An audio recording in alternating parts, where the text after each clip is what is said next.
Hello मेरे प्यारे से दोस्तों, जैसा कि हमने पिछले एपिसोड में देखा था कि शी हाओ की फाइट इमॉर्टल एकेडमी के सुप्रीम मास्टर पर्पल सेन से हो रही थी, जहां पे पर्पल सेन अपनी मून टेक्निक को परफॉर्म करके शी हाओ को सप्रेस करने की कोशिश करता है, मगर शी हाओ अपनी थंडर एनर्जी को रिलीज करके पर्पल सेन के जायंट मून की धज्जियां उड़ा देता है।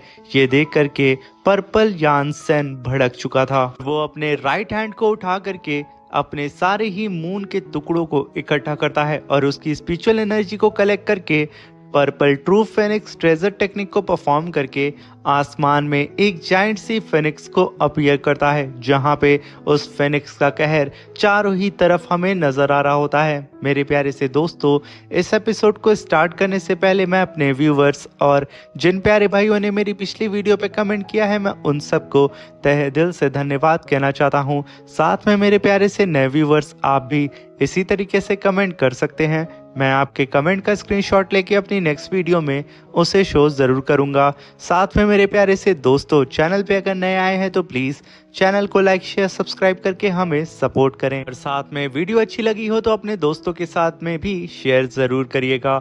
अब बिना देर किए इस एपिसोड को हम स्टार्ट करते हैं। इस एपिसोड की स्टार्टिंग में शी हाओ आसमान की तरफ पर्पल यान सेन को देखता है, जहां पे पर्पल यान सेन की फेनिक्स पूरी ही तरीके से आसमान में तबाही मचा रही होती है और अपनी पर्पल फायर को रिलीज कर रही होती है। ये देख करके पर्पल यानसेन कहता है कि शी हाओ, अब तुम किसी भी कीमत पे यहाँ से बच के जा नहीं पाओगे, तुम्हारा हारना तय है। ये सुन करके शी हाओ भी हैंड साइन बना करके अपनी पावर को रिलीज करता है और अपनी स्पिरिचुअल एनर्जी को इकट्ठा करके कुन पैन टेक्निक को परफॉर्म करता है, जिसके अंदर से उसकी जायंट वेल बाहर निकलती है, जो कि रोर करते हुए आसमान में जा करके खुद को दो पार्ट में डिवाइड कर देती है, एक तो ब्लू जायंट वेल में और दूसरी शी हाओ की फायर फेनिक्स में, जो कि दोनों ही ये पावरफुल टेक्निक शी हाओ की सीधा ही उस पर्पल फेनिक्स की तरफ बढ़ने लगती हैं। ये देख करके वहां पे पर्पल यानसेन अपनी फेनिक्स की पावर को बढ़ा देता है, जो कि अब एक छोटी सी बर्ड से सीधा ही जायंट सी पर्पल फेनिक्स में वो ट्रांसफॉर्म हो चुकी थी, जो कि अपने फेदर को रिलीज करके शी हाओ की टेक्निक के ऊपर अटैक करना शुरू कर देती है, जहां पे पर्पल फेनिक्स ने शी हाओ के दोनों ही टेक्निक को अपने मुंह से निगल लेती है। ये देख करके शी हाओ कहता है कि पर्पल यानसेन की जो इमॉर्टल सीड है उसकी पावर ने ट्रू फेनिक्स ट्रेजर टेक्निक को बहुत ही हद तक अपग्रेड कर दिया है, जिसकी वजह से पर्पल यानसेन की जो पर्पल क्यूआई पावर है वो पूरी ही तरीके से कंबाइन हो चुकी है फेनिक्स फ्लेम से। अब यहाँ पे इस पर्पल फेनिक्स के पास ऐसी एबिलिटी आ चुकी है कि वो किसी भी लॉ को डिस्ट्रॉय कर सकती है, मगर अफसोस की बात यह है कि ये कहने के साथ हमें शी हाओ की आंखों में गरम ज्वाला नजर आ रही होती है। तभी शी हाओ कहता है कि मेरी बॉडी ही मेरा दाव है, तो आखिर मेरे दाव को कोई कैसे तोड़ सकता है, जो कि असल में इस दुनिया में एग्जिस्ट करता ही नहीं है। तो मैं भी देखता हूँ कि ये पर्पल फेनिक्स आखिर कैसे मेरे लॉ को यहाँ पे डिस्ट्रॉय करती है। ये कहने के साथ शी हाओ ने अपने पाम के ऊपर कुन पैन टेक्निक को परफॉर्म करता है, जहां पे अब शी हाओ के दोनों ही पाम पे कुन पैन टेक्निक अपीयर हो चुकी थी। अब यहाँ पे शी हाओ इन दोनों ही कुन पैन टेक्निक को आपस में ही फ्यूज कर देता है और साथ में अपनी six path of reincarnation technique को भी इसमें फ्यूज कर देता है, जहां पे हम उस पर्पल फिनिक्स के चेस्ट के ऊपर शी हाओ के पैटर्न मार्क को अपीयर होता हुआ देखते हैं। यहाँ पे शी हाओ उस पर्पल फिनिक्स की बॉडी के अंदर अपनी प्रीमोडियल सोल को अपीयर करने लगता है कुन पैन टेक्निक की एनर्जी का इस्तेमाल करके, जहां पे शी हाओ की प्रीमोडियल सोल यहां पे पूरी ही तरीके से इवॉल्व होकर के उसका पूरा लुक भी यहां पे चेंज हो चुका था। तभी वहां पे शी हाओ अपनी पावर को रिलीज करता है, वो पूरी फिनिक्स यहां पे तड़पने लगती है। तभी शी हाओ उस पर्पल फिनिक्स की बॉडी के अंदर ही रह करके एक काफी पावरफुल फीस्ट अटैक उसके चेस्ट पे दे मारता है। उस पर्पल फिनिक्स की पूरी बॉडी वहां पे क्रैक होने लगती है और वहीं पे पर्पल यानसेन की भी हालत खराब होने लगती है। उसे समझ में नहीं आ रहा होता है कि आखिर यहाँ पे क्या हो रहा है।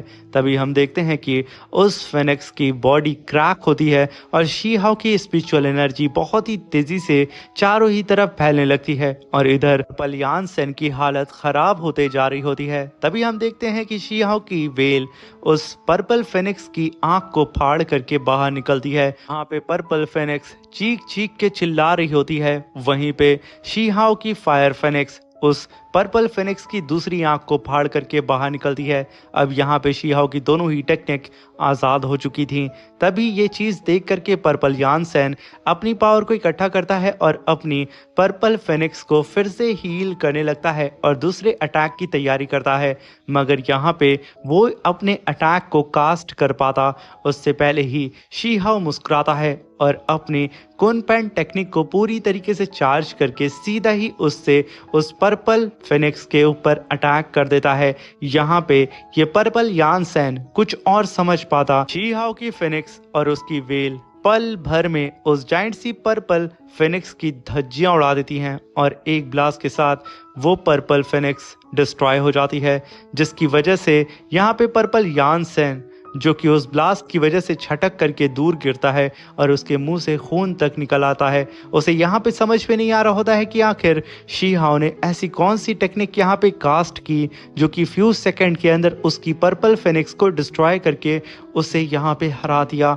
आखिर कोई इतनी जल्दी कैसे किसी टेक्निक को कास्ट कर सकता है। वहीं पे जी तोंग भागते हुए अपने मास्टर के पास जाता है। इधर सारे ही इमॉर्टल एकेडमी के कल्टीवेटर्स की सांसें उनके हलक में रुक चुकी थी। उन्हें समझ में नहीं आ रहा होता है कि आखिर वो लोग यहाँ पे कैसे रिएक्ट करें। मगर तभी नीचे खड़ी हुई रैबिट गर्ल चिल्लाते हुए कहती है कि अरे ये कैसा हेवनली लॉर्ड है जो कि यहाँ पे ब्रदर शी हाओ के एक अटैक को भी बर्दाश्त नहीं कर पाया। यकीनन ये सुप्रीम मास्टर तो कहलाने के लायक नहीं है, ये तो बिल्कुल निठल्ला है। ये कह करके वो वहाँ पे हंसने लगती है और वहीं पे तियानशेन एकेडमी के सारे डिसाइबल्स चिल्लाने लगते हैं कि इमॉर्टल एकेडमी हार चुकी है और तियानशेन एकेडमी जीत चुकी है। ब्रदर शी हाओ जीत चुके हैं। कई लोग तो यहाँ पे अब शी हाओ को फॉलो करने की बात करते हैं, मगर तभी जमीन हिलने लगती है और जमीन के अंदर से फट करके एक मेंशन बाहर निकलता है, जिसे देख करके सब एकदम दंग हो चुके थे। उसके अंदर से बहुत ही टेरिफाइंग स्पिरिचुअल एनर्जी चारों ही तरफ फ्लोट करने लगती है, जिसे देख करके हॉन्ग कहता है कि ब्रदर शी हाओ के एक अटैक ने इमॉर्टल मेंशन गेट को यहाँ पे समन कर दिया है। यकीनन ब्रदर शी हाओ के मुकाबले यहाँ पे कोई भी नहीं है, कोई भी ब्रदर शी हाओ का मुकाबला नहीं कर सकता है। वहीं पे शी हाओ इमॉर्टल मेंशन के गेट को देख करके कहता है कि अब हम लोग जीत चुके हैं, तो हम लोग ही सबसे पहले इस इमॉर्टल मेंशन के गेट के अंदर जाएंगे। इसलिए मेरे साथियों चलो मेरे साथ आओ, क्योंकि अब वक्त आ चुका है ट्रेजर्स को अपनाने का, क्योंकि ये सारे ही ट्रेजर्स हमारा इंतजार कर रहे हैं। वहीं पे शी हाओ की टीम को इमॉर्टल मेंशन गेट के अंदर जाता हुआ देख करके पर्पल यानसेन कहता है कि मैं इस अपॉर्चुनिटी को वेस्ट नहीं कर सकता हूँ। वो आगे बढ़ता है और शी हाओ के सामने जाके कहता है कि शी हाओ मैं इस बैटल को हार चुका हूँ। यहाँ पे वो अपनी पूरी की पूरी टीम के साथ शी हाओ के सामने खड़ा हो जाता है। जैसे कि शी हाओ एक कदम आगे बढ़ाएगा तो वो पूरी की पूरी शी हाओ की टीम के ऊपर यहाँ पे अटैक कर देगा, मगर वो इस समय शी हाओ के सामने अपनी हार को भी एक्सेप्ट कर चुका था। ये देख करके शी हाओ कहता है कि पर्पल यानसेन चलो एटलीस्ट तुम्हें पता तो चला कि तुम्हारी प्लेस कहाँ पे है, इसलिए चुपचाप पीछे हटो और मुझे आगे जाने दो, क्योंकि तियानशेन एकेडमी जीत चुकी है और हम सबसे पहले इमॉर्टल मेंशन के अंदर जाएंगे। अब ये लोग यहाँ पे बात कर रहे थे, वहाँ पे 3 और सुप्रीम मास्टर वहाँ पे आ जाते हैं, जो कि अब चारों ही तरफ से शी हाओ को घेर लेते हैं और शी हाओ उन लोगों के बीच में खड़ा होता है। यहाँ पे शी हाओ की पूरी टीम भी इन चारों ही सुप्रीम मास्टर से घिर चुकी थी। तभी शी हाओ कहता है कि खैर तुम लोग कितने बड़े बेखुदा लोग हो जो कि यहाँ पे बेशर्मों की तरह मेरे सामने खड़े हो हारने के बाद भी, मगर यहाँ पे उन लोगों को रत्ती बराबर भी फर्क पड़ ही नहीं रहा होता है। शी हाओ को यहाँ पे ऐसा कहता हुआ सुन करके तियानशेन एकेडमी के सारे डिसाइबल्स भी अपने सीनियर का साथ देने लगते हैं और उसकी हाँ में हाँ मिलाने लगते हैं। अब ये सब सुन करके इमॉर्टल एकेडमी की मिस यिंग जिंग वो सीधा ही शी हाओ से कहती हैं कि पर्पल यानसेन हार चुका है। इमॉर्टल मेंशन भी यहाँ पे अब ओपन हो चुका है तुम लोगों की अल्टीमेट बैटल की वजह से। जहाँ तक मेरी नॉलेज है कि यहाँ पे इस इमॉर्टल मेंशन के अंदर सिर्फ पावरफुल कल्टीवेटर्स का जाना ही सही रहेगा। ऐसे ऑर्डिनरी स्टूडेंट्स का इसके अंदर जाना मतलब समझ लो ट्रेजर्स का वेस्ट करना। इसलिए शी हाओ मेरा यहाँ पे एक सुझाव है, हम तीनों ही एकेडमी के कल्टीवेटर्स जो कि सबसे ज़्यादा पावरफुल हैं वो अंदर जाते हैं इस इमॉर्टल मेंशन के अंदर और इसके इनहेरिटेंस को अचीव करते हैं, क्योंकि ये हम ही तो डिजर्व करते हैं। अब शी हाओ इन लोगों की बात शांति से सुन रहा होता है, मगर यहाँ पे मिस यिंग जुआन की दाल गल नहीं रही होती है, क्योंकि शी हाओ अभी भी डटा रहता है अपनी पूरी टीम को लेकर के उस इमॉर्टल मेंशन के सामने। मगर तभी वहाँ पे डिवाइन एकेडमी का कल्टीवेटर शूदाओ कहता है कि शी हाओ तुम जानते हो कि फॉरेन रैलम के कल्टीवेटर हम पर कभी भी अटैक कर सकते हैं और वॉर भी कभी भी छिड़ सकती है, इसलिए पावरफुल का और भी ज्यादा पावरफुल होना ज्यादा बेटर होगा। यहाँ पे शी हाओ कुछ रिएक्ट नहीं करता है। तभी मिस यिंग जुआन कहती हैं कि शी हाओ हम चारों ही सुप्रीम मास्टर वर्चुअल दाओ रैलम पे हैं और हमें ब्लेसिंग भी है ग्रेट दाओ हेवन एंड अर्थ की, तो शी हाओ तुम चाह करके भी हमें रोक नहीं सकते हो। तभी शी हाओ अपने पास्ट की बातों को याद करता है, जहाँ पे ग्रैंड एल्डर शी हाओ से कहते हैं कि शी हाओ जब तुम अपनी बॉडी को एज अ सीड रिफाइन कर लोगे और तुम इस प्रोसेस में अगर पास हो जाते हो तो तुम्हें अपनी पावर को फिर छुपाने की जरूरत बिल्कुल भी नहीं पड़ेगी। तुम अपनी पावर से अपनी एनिमी को सप्रेस कर सकती हो, जो तुम्हारी रियल एबिलिटी होगी। ये सुनकर के शी हाओ कहता है कि ग्रैंड एल्डर मुझे समझ में आ चुका है, मैं वादा करता हूँ कि मैं उन दोनों ही एकेडमी के ग्रेट जीनियस को सप्रेस कर दूंगा और तियानशेन एकेडमी की ग्लोरी को वापस लेकर के आऊंगा। ये सुनकर के ग्रैंड एल्डर शी हाओ से कहते हैं कि शी हाओ इन तीनों ही एकेडमी के बीच में जो मैटर है वो इतना भी बड़ा नहीं है, ये बहुत ही छोटा मैटर है, मगर असल में मुझे डर इस बात का है कि जब तुम इंपीरियर पास में जाओगे तो वहाँ पे कुछ लोग हैं जो कि तुम्हें नापसंद करते हैं, क्योंकि तुम स्टोन क्लैन से बिलोंग करते हो। जब उन्हें ये पता चलेगा तो वो तुम्हें मारने की कोशिश करेंगे। इसलिए शी हाओ इंपीरियर सिटी में जाने से पहले जब तुम यहाँ से वापस आओगे इस जर्नी से और अगली जर्नी से, तो याद रखना तुम खुद को इतने ज़्यादा पावरफुल बना लेना कि पूरा वर्ल्ड तुम्हारे ऊपर उंगली उठाने से पहले सोचे, तुम्हें इग्नोर करने से सोचे। शी हाओ मेरे बच्चे, मैं तुम्हें ऐसे मुकाम पे देखना चाहता हूँ जहाँ पे हर कोई तुम्हारी तारीफ करे, तुमसे लड़ने से पहले 10 बार सोचे। शी हाओ तुम्हें किसी भी कीमत पे अपनी बॉडी को एज अ सीड रिफाइन करना होगा और इस पूरी दुनिया के मुंह पे एक थप्पड़ मारना होगा। तुम्हें प्रूफ करना होगा कि तुमसे बेस्ट कोई और नहीं है। ये सारी ही बातें शी हाओ याद करता है और मुस्कुराते हुए अपने मन में कहता है कि अब वक्त आ चुका है कि मैं इन सबको बताऊं कि मेरी रियल एबिलिटी क्या है। ये कहने के साथ शी हाओ अपनी पावर को रिलीज करते हुए कहता है कि तो तुम बेवकूफ़ हो, यहाँ पे बात कर रहे हो वर्चुअल दाओ रैलम की, तो शायद कहीं यही तो वर्चुअल दाओ रैलम तो नहीं है। ये कहने के साथ शी हाओ अपनी पावर को रिलीज करके सभी को अपनी स्पिरिचुअल बॉडी को दिखाता है, जहाँ पे शी हाओ के पीछे एक असुरा 4 हैंड डिवाइन बॉडी अपीयर हो चुकी थी, जिसे देख करके पर्पल यानसेन कहता है कि इसने अभी तक अपनी ट्रू पावर को यहाँ पे छुपा के रखा था। एक्सीलेंट, अब इससे फाइट करने में मुझे मजा आएगा, मैं अपनी पावर को होल्ड भी नहीं करूंगा। वहीं पे शी हाओ की पावर से चारों ही तरफ तहलका मच चुका था, सारे डिसाइबल्स वहाँ पे खड़े नहीं हो पा रहे थे और वहीं पे पर्पल यानसेन भी अपनी पावर को रिलीज करता है और वहाँ पे शी हाओ से कहता है कि शी हाओ अब मैं तुझे पीछे हटने का मौका नहीं दूंगा और ना ही यहाँ पे मैं कोई रहम दिखाने वाला हूँ। ये कहने के साथ पर्पल यानसेन चैंटिंग करता है, जहाँ पे वो पर्पल क्यूआई को कंडेंस करता है अपनी इमॉर्टल सीड से और उसे रीफॉर्म करके अपनी पावर को एक्टिवेट करता है और साथ में अपनी प्रीमॉर्डियल चाओ सप्रेसिंग दी वर्ल्ड टेक्निक को परफॉर्म करके अपनी इमॉर्टल सीड की पावर को चारों ही तरफ वहाँ पे फैलाना शुरू कर देता है और चिल्लाते हुए शी हाओ से कहता है कि शी हाओ, आज मैं तुझे भागने का मौका नहीं दूंगा। ये कहने के साथ वो अपनी पावर को लगातार अनलिश करते जा रहा होता है, जहाँ पे उसके पीछे उसका जाइंट मून भी अपीयर हो चुका था।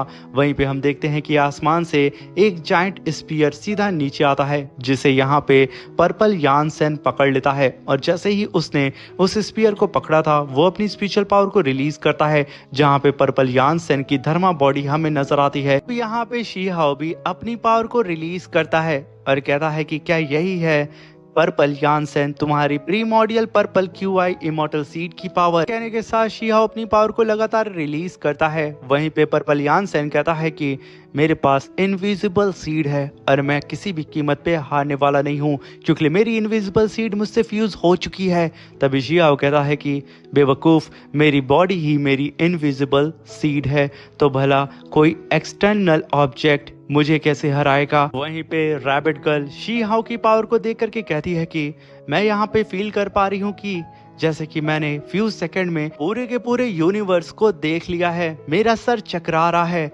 वहीं पे हम शी हाओ के दोस्त लॉन्ग को देखते हैं, जो कि शी हाओ की ऐसी टेरिफाइंग पावर को देख करके कहता है कि मैं इसे कभी इमेजिन भी नहीं कर सकता हूँ कि ब्रदर शी हाओ के पास इमॉर्टल सीड मौजूद नहीं है, मगर फिर भी इनकी स्ट्रेंथ इनक्रेडिबल है। तभी वहां पे लॉन्ग कहता है कि ब्रदर शी हाओ ने तो यहाँ पे चारों ही तरफ इस पूरे एरिया को अपनी स्पिरिचुअल पावर से ही कैप्चर कर लिया है। मुझे ऐसा फील हो रहा है कि मैं एक पूरे यूनिवर्स को ब्रदर शी हाओ की बॉडी के अंदर देख पा रहा हूँ। ये सुन करके मिस जिंग कहती हैं कि बेवकूफ़, तुम्हें पता होना चाहिए कि शी हाओ हमेशा से ही इम्पॉसिबल चीज़ को रियलिटी में बदलना जानता है, तो इस चीज़ से हमें ज़्यादा हैरान होना नहीं चाहिए। वहीं पे शी हाओ अपनी पावर को रिलीज़ करते हुए पर्पल यानसेन को अपने डोमेन के अंदर फंसा चुका था। पर्पल यानसेन को यहाँ पे ज़रा सा भी कुछ भी अंदाज़ा नहीं होता है। वो शी हाओ के डोमेन के अंदर फंस करके ही अपने सामने लिटिल हेवनली किंग को देखता है और ख़ुद को इमॉर्टल एकेडमी में पाता है, जहाँ पे वो लिटिल हेवनली किंग को देख करके कहता है कि लिटिल हेवनली किंग, तुम लीडर हो इमॉर्टल एकेडमी के और तुम्हें चैलेंज करने वाला कोई भी नहीं है, मगर मैं तुम्हें चैलेंज करूंगा।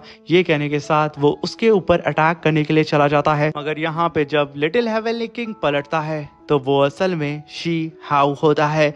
शी हाओ की शक्ल को देख करके पर्पल यानसेन चौंक जाता है और वो हवा में ही घबराते हुए कहता है कि आखिर यहाँ क्या चल रहा है, मेरे सामने तो लिटिल हेवनली किंग था। मगर तभी वहां पे शी हाओ का ब्लैक होल अपीयर होता है और उस पर्पल यानसेन को उसके अंदर खींच लेता है। पर्पल यानसेन लगातार ब्लैक होल के अंदर गिरता जा रहा होता है। ये दुनिया खत्म होने का नाम ही नहीं लेती है और उसे समझ नहीं आता है कि आखिर वो यहाँ पे क्या करे। वो बिल्कुल टूट चुका था, वो खुद को यहाँ पे मौत के हवाले छोड़ चुका था। मगर तभी एक पोर्टल अपीयर होता है और एक स्पिरिचुअल चेन बाहर निकलती है और पर्पल यानसेन को उस पोर्टल से खींच करके शी हाओ के डोमेन से बाहर निकालती है। और तभी वहाँ पे एक काफ़ी बड़ा स्पिरिचुअल ब्लास्ट होता है और हम देखते हैं कि पर्पल यानसेन एक पोर्टल से सीधा ही ज़मीन पे आकर के शी हाओ के जस्ट थोड़ी दूर सामने आके गिरता है। यहाँ पे शी हाओ उसे अपने सामने ज़मीन पे गिरता हुआ देख करके हंसते हुए कहता है कि पर्पल यानसेन, तुम इस फाइट को हार चुके हो और अब यहाँ पे इमॉर्टल मेंशन के ऊपर पूरा हक सिर्फ तियानशेन एकेडमी का है, इसलिए अब कोई भी पीछे मत आना। यहाँ पे पर्पल यानसेन को हारता हुआ देख करके भला होंग कहाँ ही पीछे रहता। वो चिल्लाते हुए कहता है कि हे सो कॉल्ड सुप्रीम जीनियस, वो भी 2 एकेडमी के। यहाँ पे 4 थे ना जो कि ब्रदर शी हाओ को रोकने वाले थे और उन्हें धमकी दे रहे थे, तो आखिर अब क्या हुआ? तुम में से जो सबसे ज़्यादा पावरफुल खुद को समझता था वो तो ज़मीन पे पड़ा धूल चाट रहा है। तभी हम वहाँ पे पर्पल यानसेन को देखते हैं, जहाँ पे उसका डिसाइबल जी तोंग उसे आके संभालता है। तभी पर्पल यानसेन टूटी हुई आवाज़ में कहता है कि मैं हार चुका हूँ। ये सुन करके जी तोंग कहता है कि मास्टर, आखिर आप क्या कह रहे हैं, आप ठीक तो है ना? तभी पर्पल यानसेन कहता है कि मैं हार चुका हूँ। वो सिर्फ यही बात रट रहा होता है। तभी जी तोंग कहता है कि मास्टर, ये बात आप जानते हैं कि ग्रेट दाओ इटर्निटी तक है, तो आखिर आप कैसे एक हार से खुद को हारा हुआ मान सकते हैं। आप खड़े हों और अपनी कल्टीवेशन को फिर से स्टार्ट करें। जब आप फ्यूचर में इतने ज़्यादा पावरफुल हो जाएं कि आप शी हाओ को सरपास कर सकें, तो आप फिर से अपनी इस बेइज्जती का बदला इस शी हाओ से आप लीजिएगा। मगर तभी वहाँ पे इमॉर्टल एकेडमी के क्लैन एल्डर आते हैं और वो आते के साथ कहते हैं कि पर्पल यानसेन, तुम शुक्र मनाओ कि मैं यहाँ से गुजर रहा था तियानशेन एकेडमी के लिए और मैंने तुम्हें देख लिया और वक्त रहते मैंने शी हाओ के डोमेन के अंदर से तुम्हें बचा लिया, वरना तुम्हें पता है तुम डीप स्लीप में जा सकते थे, शायद एक दिन, शायद एक हफ्ता या महीने या फिर साल भर के लिए या फिर पूरी जिंदगी। ये सुनकर के पर्पल यानसेन कहता है कि क्लैन एल्डर, आखिर आप क्या कह रहे हैं? मैं पीएलएस कल्टीवेटर हूँ इस एरा का, मुझे कोई हरा नहीं सकता है, मेरी कल्टीवेशन अजय है, आखिर ये सब कैसे हुआ? तभी वहाँ पे इमॉर्टल एकेडमी के क्लैन एल्डर कहते हैं कि शायद तुम यहाँ पे पर्पल यानसेन देख नहीं पा रहे हो कि शी हाओ जिस पाथ पे चल रहा है वो पाथ शी हाओ ने खुद से ही बनाया है। उसने हेवन के रूल्स को तोड़ दिया है और हेवन दाओ ने उसके ऊपर स्ट्राइक्स भी की है, यानी कि हेवनली ट्राइबल्यूशन, मगर फिर भी वो सामने खड़ा है। तो तुम यहाँ पे अगर उससे हारे हो तो तुम्हें शुक्र मनाना चाहिए कि तुम एक ऐसे कल्टीवेटर से हारे हो जिससे हरा पाना इस एरा में किसी के भी बस की बात नहीं है। तभी वहाँ पे पर्पल यानसेन कहता है कि आखिर ये पॉसिबल कैसे हो सकता है? आखिर कोई अपनी बॉडी को एज अ सीड कैसे रिफाइन कर सकता है? ये बात तो इम्पॉसिबल है, आखिर ये सब कैसे हुआ? ये कहते हुए वो आसमान में शी हाओ को देखता है और एक गहरी सांस लेते हुए क्लैन एल्डर से कहता है कि आखिर मैं इन सारी ही चीज़ों को एक्सेप्ट क्यों नहीं कर पा रहा हूँ। ये कहने के साथ उसकी हालत और भी ज़्यादा ख़राब होने लगती है। तभी वहाँ पे क्लैन एल्डर कहते हैं कि मैं समझ सकता हूँ कि तुम्हें यहाँ पे विश्वास क्यों नहीं हो रहा है, मगर यानसेन एक बात जान लो, तुम कितनी भी हेवनली टेक्निक का इस्तेमाल करके शी हाओ के ऊपर अटैक कर लो, मगर शी हाओ के पास तुम्हारी सारी ही हेवनली टेक्निक का तोड़ होगा, मगर उसकी हेवनली टेक्निक का तोड़ तुम्हारे पास नहीं होगा, क्योंकि उसके पास जो पावर है वो आज तक इस दुनिया में एग्जिस्ट करती ही नहीं है। ये सुनकर के बेचारा गोल्डन हॉर्न कांपने लगता है और वो अपने मन में कहता है कि अगर क्लैन एल्डर ये कह रहे हैं तो मैंने बहुत बड़ी गलती कर दी लॉर्ड शी हाओ से पंगा लेकर के। अभी कुछ देर पहले तो मैं उन्हें मारने की बात कर रहा था और कहीं सच में ये मुझे काट करके मसाला डाल करके अपने दोस्तों के साथ मुझे पका करके खाना ले। ये सोच सोच करके वो बेचारा वहाँ पे कांपने लगता है, उसकी पूरी की पूरी बॉडी वहाँ पे वाइब्रेट करने लगती है और वो कपकपाती हुई आवाज़ में कहता है कि लॉर्ड शी हाओ मेरी बात सुने, मगर शी हाओ उसकी बात को नहीं सुनता है। बेचारा वो गोल्डन हॉर्न भागते हुए अब शी हाओ के पास जाता है और घुटनों के बल बैठ करके वहीं पे शी हाओ से कहता है कि लॉर्ड शी हाओ प्लीज़ मुझे माफ़ कर दें, मैं खाने में बिल्कुल टेस्टी नहीं हूँ, मैंने जो बेवकूफ़ी की है उसके लिए मैं माफ़ी चाहता हूँ। मगर तभी शी हाओ कहता है इससे पहले तो तुम मुझे मरा हुआ देखना चाहते थे ना। मगर तभी वहाँ पे मिस जिंग आती हैं और वो शी हाओ से कहती हैं कि शी हाओ अभी अपनी बॉडी को एज अ सीड तुमने रिफाइन किया है, तुम कल्टीवेशन से आए हो और थक गए होगे, तो क्यों ना शी हाओ तुम इस गेंडे को खा लो और अपनी पावर को रीगेन कर लो, क्योंकि तुम्हें एनर्जी की भी ज़रूरत होगी और तुम पहले से भी ज़्यादा अब मुझे स्ट्रांग नज़र आ रहे हो। अभी ये सुनकर के गोल्डन हॉर्न और भी ज़्यादा कांपने लगता है और रोते हुए कहता है कि लॉर्ड शी हाओ प्लीज़ मुझे मत खाइएगा, आप जो कहेंगे मैं वो करूँगा और आपका दास बन करके रहूँगा। मगर तभी वहाँ पे शी हाओ कहता है कि अभी कुछ देर पहले तुम मुझे मारना चाहते थे और मेरे ऊपर कोई भी मर्जी नहीं दिखाना चाहते थे, और अब तुम्हारे चेहरे को तो देखो कितनी जल्दी बदल गया है, अब तुम मुझसे ही रहम की भीख मांग रहे हो, आखिर मैं यहाँ पे क्या करूँ? ये सुन करके वहाँ पे मिस जिंग कहती हैं कि शी हाओ मैंने तो पहले ही कहा है हमारे पास मसाले भी हैं और तुम्हारे पास वो इविल स्प्रिट बम्बू भी तो है, उसका इस्तेमाल करके हम इसे पका सकते हैं, ये बहुत ही ज़्यादा टेस्टी होगा। अब ये सुन करके बेचारा वो गोल्डन हॉर्न और भी ज़्यादा रोने लगता है और वो थर थर काँपते हुए कहता है कि प्लीज़ मुझे माफ़ कर दीजिए। मगर तभी इमॉर्टल मैंशन का गेट एक्टिवेट हो जाता है, जिसे देख करके शी हाओ मिस जिंग को रोकता है और अपने सारे ही साथियों से कहता है कि तियानशेन एकेडमी इस फाइट को जीत चुकी है। ये कहने के साथ शी हाओ सीधा ही उस इमॉर्टल मैंशन के गेट के सामने आता है और अपने सारे ही साथियों से कहता है आखिर अब देर किस बात की, चलो फिर चलते हैं और सारे ही ट्रेजर्स को हासिल करते हैं। ये अपॉर्चुनिटी सिर्फ हमसे ही बिलोंग करती है और खबरदार कोई हमारे पीछे आया। ये सुनना था शी हाओ की पूरी टीम उस इमॉर्टल मेंशन गेट के अंदर एंटर कर जाती है। तभी हम डिवाइन एकेडमी के यू दाओ को देखते हैं जिसका कोर ड्रम वहां पे अपीयर होता है और उसके अंदर से वही मिस्टीरियस रेड फॉग अपीयर होने लगता है जो कि धीरे धीरे करके एक ड्रैगन में फॉर्म होते हुए सीधा ही यू दाओ से कहता है कि बेवकूफ, तुम यहाँ बैठ करके सिर्फ सोते रहो और ये सब जा करके अंदर सारे ही ट्रेजर्स को हड़प लेंगे और हमारे हाथ कुछ भी नहीं मिलेगा, तुम्हें मिलेगा तो सिर्फ पीने के लिए पानी। इसलिए मैं जा रहा हूँ इन लोगों के पीछे इन्हें रोक करके सारे ट्रेजर्स को हासिल करने के लिए, और तुम बेवकूफ़ यहीं पे बैठ करके सोते रहो क्योंकि तुमसे तो और कुछ होने वाला नहीं है। ये कह करके वो ड्रैगन सीधा ही शी हाओ की पूरी टीम के पीछे निकल जाता है। वही वहां पे यू दाओ अंगड़ाइयां लेते हुए जागता है और कहता है कि यार इतनी अच्छी नींद आ रही थी और इस ड्रैगन ने मुझे जगा दिया। तभी यू दाओ अपने साथी शू दाओ से कहता है कि साथ में मेरे चलना चाहोगे, हमारे हाथ एक ग्रेट अपॉर्चुनिटी लगी है। मगर तभी वहाँ पे शू दाओ कहता है कि मेरा मेथड यहाँ पे अलग है।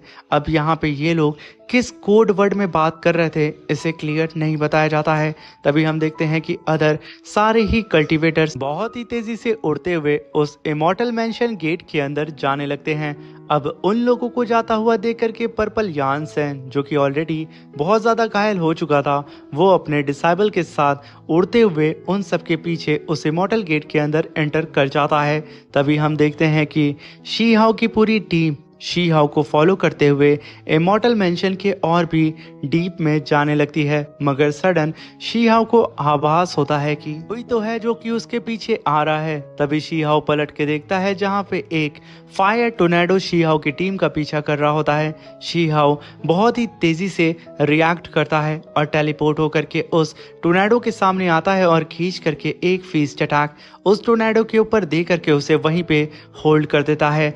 तभी शी हाओ की पूरी टीम भी रुक करके उसकी ओर देखने लगती है जहां पे शी हाओ टेलीपैथी के थ्रू उन सब से कहता है कि तुम सब आगे बढ़ो, मैं इन सब को रोक करके जल्दी ही तुम लोगों के पास आ जाऊंगा। ये सुन करके शी हाओ की पूरी टीम उड़ते हुए बहुत ही तेजी से उस इमॉर्टल मेंशन के अंदर जाने लगती है।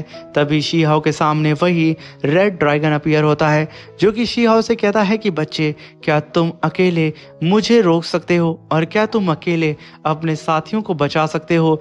ये तुम्हारी लिमिट से बाहर है। ये कहने के साथ वो चारों ही तरफ से शी हाओ को घेर करके खड़ा हो चुका था और शी हाओ उस बेवकूफ़ ड्रैगन के सामने शांति से खड़ा होता है जैसे कि उसे यहाँ पे कोई फर्क ही ना पड़ रहा हो इस ड्रैगन से। तभी हम एक मिस्टीरियस से बंदे को देखते हैं जो कि अपने लॉर्ड के पास भागते हुए आता और कहता है कि लॉर्ड, इमॉर्टल मेंशन ओपन हो चुका है। अपने सोल्जर की बात को सुन करके वो लॉर्ड जोर जोर से हंसने लगता है। इसी के साथ मेरे प्यारे से दोस्तों ये शानदार सा एपिसोड यहाँ पे ख़त्म होता है। अब मिलते हैं इसके नेक्स्ट एपिसोड में। वीडियो अच्छी लगी हो तो प्लीज़ अपने दोस्तों के साथ इसे ज़रूर शेयर करिएगा और कमेंट बॉक्स में ज़रूर बताइएगा कि आपको ये वीडियो कैसी लगी।